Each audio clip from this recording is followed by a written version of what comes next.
Phil, when did you start taking care of the median? Must be, I would say, at least 20 years plus ago. And what prompted you to do that? It was a bunch of weeds and, paper trash would collect on it, and the city would come around every so often and cut the weeds and sometimes pick up the trash, sometimes not. And I just like to see nice things. And it is right outside your window. And right outside my living room window, right? So you sit down in my living room and you open the drapes and you're looking at that area. And I cleaned up my yard one day and I had some aloe from my dad. This is the same house I was born and raised in. This so is? Yes. I was 75 years in this house. Wow. So my father had some aloe and the things got spread, and so I was cleaning it up, and then I, instead of just throwing it away, I said, why don't I put it across the street and see if I could beautify that area. And so that's how I started with aloe. I planted it here and there, and it spread and kind of covered the area pretty well. Easy to grow, the cactus. Right.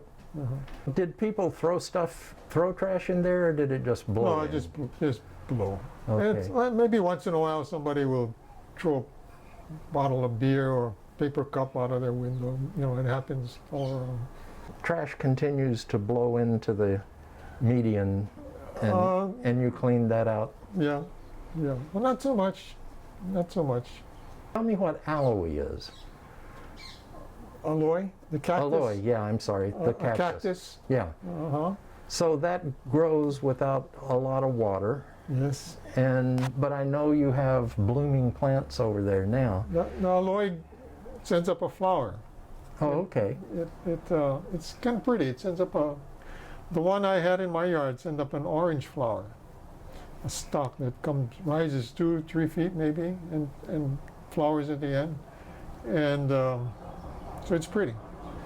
And now I see aloe with yellow flowers, so the birds or something must have brought a different type of aloe in. It's pretty. Just any wildlife over there?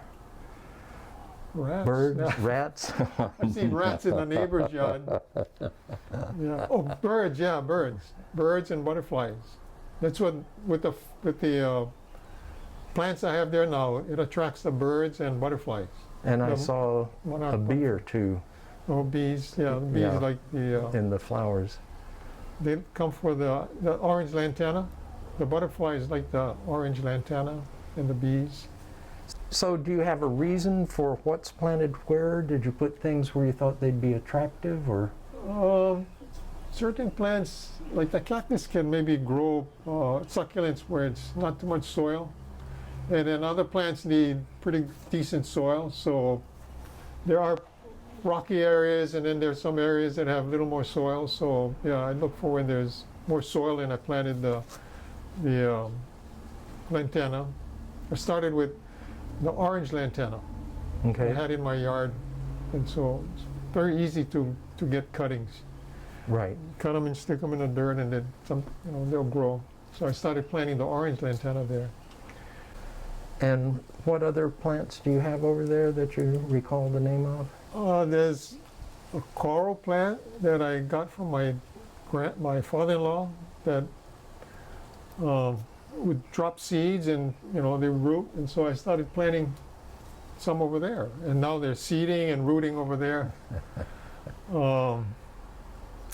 There's this impatient that it's kind of like a wild impatient, not a cultured impatient. You just grow in the yard sometimes. There's one area I tried to grow some vegetables there at one time. I planted some eggplant and tomatoes, and they take a lot of water, don't they? Yeah. So I gave up. The rats ate the eggplant, and the birds ate the tomatoes, and so I gave up.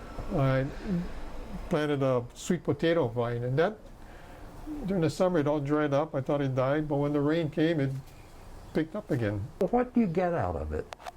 Just the enjoyment of seeing the flowers and the butterflies and the birds.